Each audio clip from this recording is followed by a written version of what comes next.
Good morning mga ka-farmers. Pakadto kita sa Guilos Fish Farm.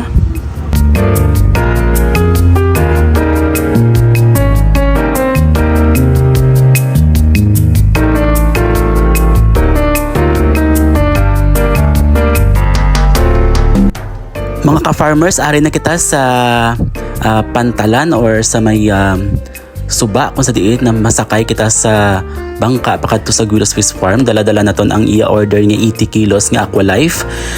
Natapos na kita naman sa aton mga dragon fruit farm. Dire naman kita sa fish farm, no. Kadtuan naton ang fish pond ni Sir Rick Guelos subong nga adlaw kag aton saksihan kung ano kalapad kag kung ano ka damo sang iyabang roast dito subong nga adlaw, guys.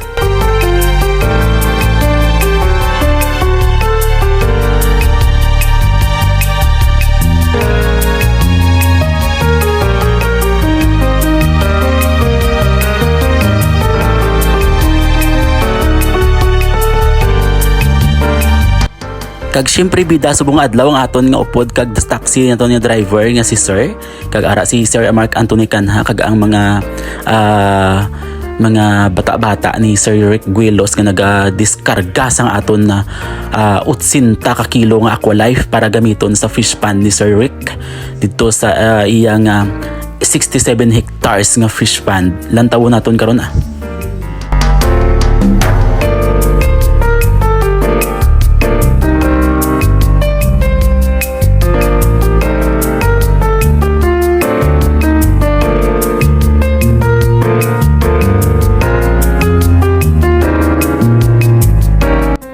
Sige sir, bye-bye! See you!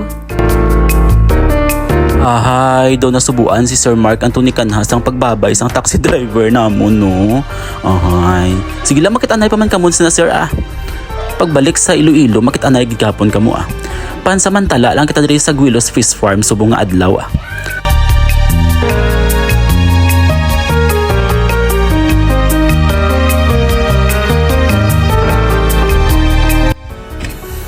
Okay, sa wakas malakat na gid man kita, malarga na aton nga sakayan, ara nagalangoy-langoy na kita no pakadto sa Guilos Fish Farm kag ma-travel kita sang 15 ka minutos para makalabuot lang sa fish pond ni Sir Guilos kag ari nagalakat na aton nga kuan lutaw-lutaw na kita no kag ari ginausoy na naton ang suba kung sa diin makita naton do ari lang kita sa Taiwan or sa Thailand subong. Tiya mo niya doon tayo magkadto sa ibang lugar para mangita lang kag maglantaw sang manami nga view. Ari na diri sa Pilipinas kag sa Iloilo lang ang amo sini nga talan-awon subong, guys. So lantawan nyo blao. Daw ginausoy ta lang ang suba sang Thailand or ang suba sang Taiwan ho.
So mga ka-farmers, after 15 minutes naton nga pag-travel, kapag utaw-utaw sa suba, aray na, malapit na kita sa Guilos Fish Farm kung sa diin makita na naton ang 67 hectares nga pala isdaan ni Sir Rick Guelos. Okay, makita naton sa unhan ang iyang gate, ang iyang fish pond. Kag dugay-dugay madungka na kita.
Kag sa wakas ari na kita sa Guilos Fish Farm.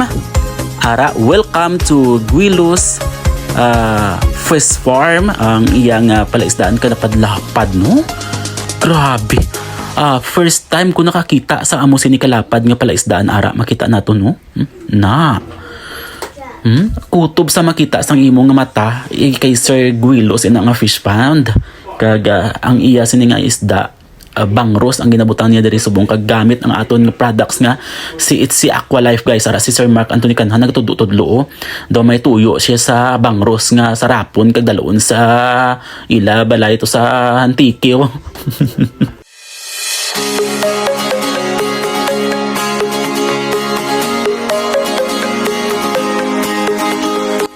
Hindi ka na magplano, Sir Mark, sang malain pa sa bangros ni Sir Rick Guilos kaya hindi ka kagwa nga buhi. Karon ko na sa rapon, matanan-tanan ng isda niya. Kaya base ko na mautdan ka sang ulo-ulo.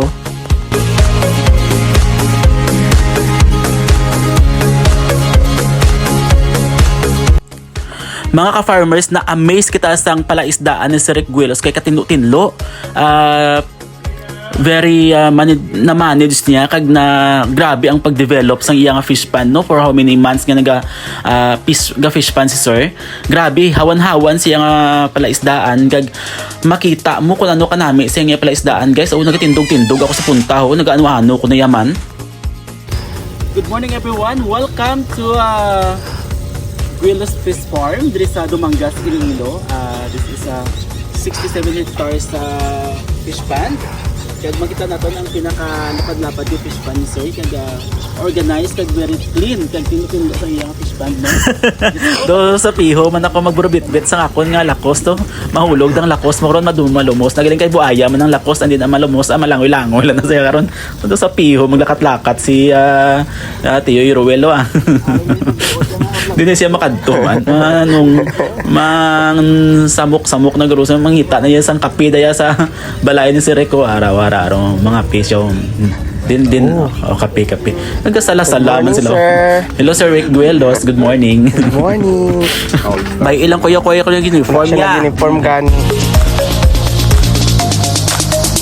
So mga ka-farmers, ari kita subong sa may Guilos Fish Farm sa Dumangas, Iloilo.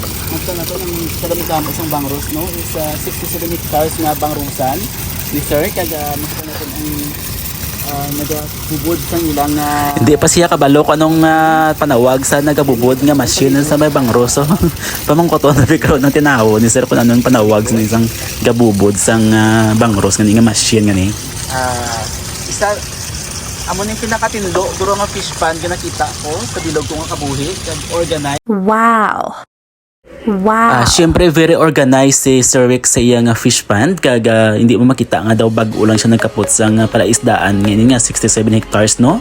Grabe sa nga iyang fish pan, very clean kag very gidya kanami isang iyang fish pan guys. Isa ka sa nag-sponsor sang ilang si Agrotech farmers friend para sa tanom nila.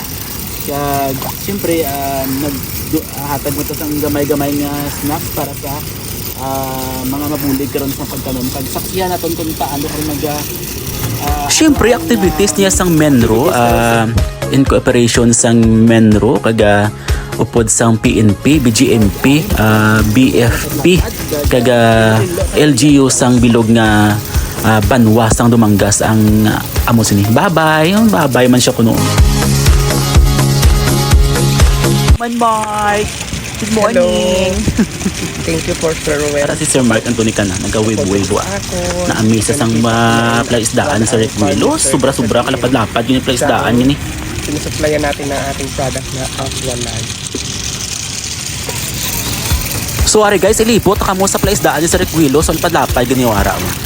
The best nga palaisdaan yung nakita ko. Kadabudamo sang bangros subong kag wala sang fish skills because of Aqua Life. Kag early ang harvest kag tipid sa feeds pag abot sang aton nga CHC Aqua Life kag activator. Dali lang pamangkuton tabi si Sir ang bata-bata ni Sir Rick Guilos kung itong panawag sang machine nga bubod sa bangros ya. Good morning, sir. Ano panawag, sir, isang nagabubod nga electric na, sir? Electric feeder. Oo, tandaan mo, Sir Ruel, electric feeder ang panawag sa machine na, oo, kita mo, gapuro pangilay, pan mo si Sir, on the type ka pa ni Sir. Gapuro pangilay si Sir Simo, type ya ka. So, are na mga ka-farmers, no, magapasaan na si Sir sang feeds para ibutang sa electric feeder para amo nang mabubod sang aton nga mga bangros diri sa Guilos Fish Farm sa fish pond ni Sir Rick Guilos. Sir Rick Guilos busy subong sa pagtatap sa nagalabot nga mga bisita halin sa Menro sang LGU sang Banwa sang Dumangas kay diri mismo tree planting ang tanan-tanan nga official sang Minro, PNP, BGMP kag BFP sang Dumangas para sa tree planting activities nila, guys. So makita naton si Sir Mark dumalukso na siya sa pispan ni Sir Guilos, so kay wala sa sang sarap daw luksuhan niya lang bangros kag hagupon dito araw lapad-lapad sang pispan ni Sir Guilos kag siyempre sponsored by CHU Agrotech, ang farmer's friend para sa itanom karon nga 200 ka seedlings para diri sa iya nga farm kag dala na lang deliver sang 80 kilos ng order ni Sir nga Aqualife para sa iya nga fish pond nga 67 hectares.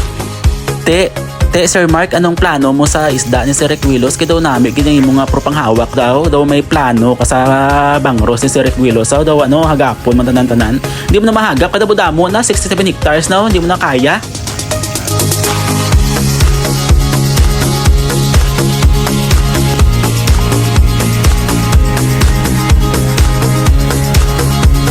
Mga ka-farmers, palapitan na ning mga bangros nga nagpuka-puka mga baba na sang kaon sang bubod sang paano sang aton nga butang diri sa feeder machine, no. Tantaw na tong kada mo isipo na tong kada hilog 1 2 3 4 5 6 7 8 9 10 1 million kabilog ang bangros, 1 million kabilog.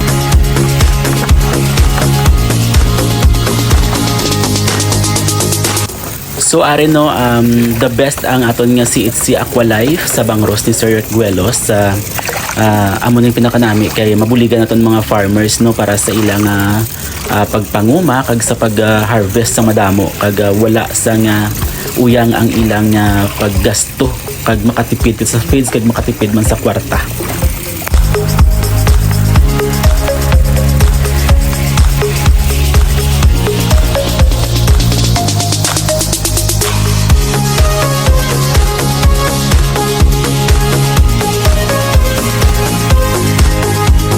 Hello! So, nandito kami ngayon ni Sir Ruel sa naging client namin na Bangsan dito sa Dumangas, Iloilo. So, bali, ang area ni Sir dito is nasa 67 hectares. So, sa bawat lagay niya dito sa isang buko ng kanyang palaisdaan ay nasa 85,000 fingerlings na nilalagay. So, ngayon dito kami, tinitingnan namin kung paano sila pinapakain kasi So ara no, luya-luya na si Sir Mark sang libot sa bilog ni 67 hectares na plaisdaan ni Sir Guilos. Kaluya na sang tingog niya kag dawla na sa sang pwersa. Ti makao na ta, guys. Ay abaw bunggas ang pagkaon ni Sir Guilos, dabudamo sang bangros seafood so kag may mga kakanin pa ho. Ay makaron madbira-birahan na ni kaon subong iya. Gutom-gutom na kami sang libot sa 67 hectares nga plaisdaan ni Sir Guilos. So nagdamo sang bisita niyo makaon na kitabla birahan na ni kaon ah. Kaya sa sobra naman nga kapoy, ari grabing panginaon ko itong gutom sa libot sa 67 hectares nga plaisdaan sa Recuelo. So, duga-duga na nakatatahan. Sige, larga na duga-duga tapos di kaon na. Sakay naman sa sakyan kag mag-tabok. So ang ibang kapanghimos na malakat na papuli ako yan, sige pagpanginaon ko diyaw ah. Sige malarga nagtababa-tabok sa Iloilo tapos nagtang sang libot sa 67 hectares nga pala isdaan sa Recuelo. Ari naman sakay naman ta sa bangka kaga mapautaw-utaw naman ta sa suba diriyo ah sa may Banwa sang Dumangas. So, okay.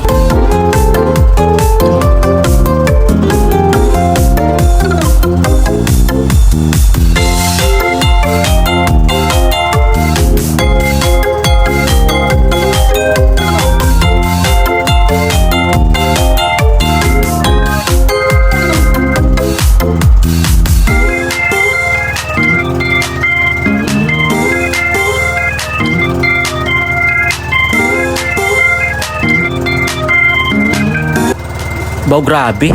kayawan kami dulong to sa nga 80 kilos nga Aqualife ni Sir Rick kag Wilos kag subong ari na kita sa sakayan kag ti sa sobrang kabusugo daw ginatuyo ako daw ginaduyan ako dito sa sakayan subong to namin magtulog-tulog no pero ita ka magtulog kay base karon na pabugtaw ta dito naman taliwat ibalik sa palaislaan ni Sir Rick Wilos kasi pre okay lang ko magbalik tawhay man pangabuhi dito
So are na kami no tapos na kami maupuli na kita upod sang BGMP, PNP kag BFP nga taga LGU sang banwa sang Dumangas upod si Mama Flosela Almirante ara si Mama kasiksi kay Mama ang pulis ara gini gwapo sa mga pulis gili sang banwa sang Dumangas makita na naman ta sa liwat nga tree planting kag madamong salamat sa Guilos Fish Farm sa pag-accommodate sa amon kag thank you so much kag syempre ang tree planting na gina-sponsoran sang CHU Agrotech kag in cooperation with Menro sang Dumangas, PNP, BGMP kag ang aton nga BFP kag Coast Guard sang banwa sang Dumangas ara mga pagkaon nga aton ginsaluhan kay ina kag salamat sa kay Sir Rick Guelos sa pag-prepare sa aton nga food kag pagpa manami nga accommodation para sa amon tanan-tanan. Thank you Sir